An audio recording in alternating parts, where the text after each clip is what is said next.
ಎರಡು ಮೇಣದ ಬತ್ತಿಯನ್ನ ಹಚ್ಚಿದೆ, ಹೌದಾ? ಈ ಮೇಣದ ಬತ್ತಿ ಉರಿತಾ ಇದೆ. ಈಗ ನಾನೇನ್ ಮಾಡ್ತೀನಿ, ಒಂದು ಮೇಣದ ಬತ್ತಿಗೆ ನಾನೇನ್ ಮಾಡ್ತೀನಿ, ಈ ಗ್ಲಾಸ್ ಅನ್ನ ಉಲ್ಟಾ ಹಾಕ್ತೀನಿ. ಏನಾಯ್ತು? ಈಗ ಮೇಣದ ಬತ್ತಿ ನಂದೋಯ್ತು. ಬಟ್ ಈ ಮೇಣದ ಬತ್ತಿ ಉರಿತಾ ಇದೆ ಅಲ್ವಾ? ಯಾಕೆ ಉರಿತಾ ಇದೆ ಈ ಮೇಣದ ಬತ್ತಿ? ಇಲ್ಲಿ ಇದರ ಸುತ್ತ ಗಾಳಿ ಇದೆ, ಅದಕ್ಕೆ ಉರಿತಾ ಇದೆ.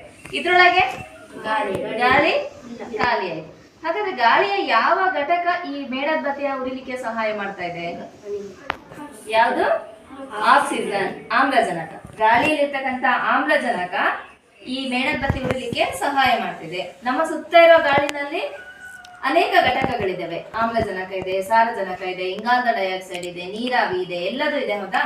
ಅದರಲ್ಲಿ ವಸ್ತು ಉರಿಲಿಕ್ಕೆ ಸಹಾಯ ಮಾಡುವಂತದ್ದು ಯಾವುದು? ಆಮ್ಲಜನಕ ಮಾತ್ರ. ಈಗ ಈ ಲೋಟಗಳ ಗಾಳಿ ಇಲ್ಲ ಅಂತಲ್ಲ, ಗಾಳಿ ಇದೆ, ಆದ್ರೆ ಅದರೊಳಗಿರುವ ಆಮ್ಲಜನಕ ಖಾಲಿ ಆಯ್ತು. ಆ ಆಮ್ಲಜನಕ ಖಾಲಿ ಆಗಿದ್ದಕ್ಕೆ ಅಲ್ಲಿ ಮೇಣದ ಬತ್ತಿ ಉರಿಲಿಕ್ಕೆ ಆಗ್ತಾ ಇಲ್ಲ. ಮೇಣದ ಬತ್ತಿ ಉರಿತಾ ಇದ್ದಿದ್ದು ನಂದಿ ಹೋಗಿದೆ.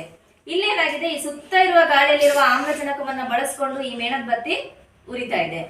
ಹಾಗಾದ್ರೆ ಈ ಒಂದು ಪ್ರಯೋಗದಿಂದ ವಸ್ತುಗಳು ಉರಿಲಿಕ್ಕೆ ಯಾವ ಗಾಳಿ ಬೇಕು ಅಂತಾಯ್ತು? ಆಮ್ಲಜನಕ. ವಸ್ತುಗಳು ಉರಿಬೇಕಂದ್ರೆ ಯಾವ ಗಾಳಿ ಬೇಕು?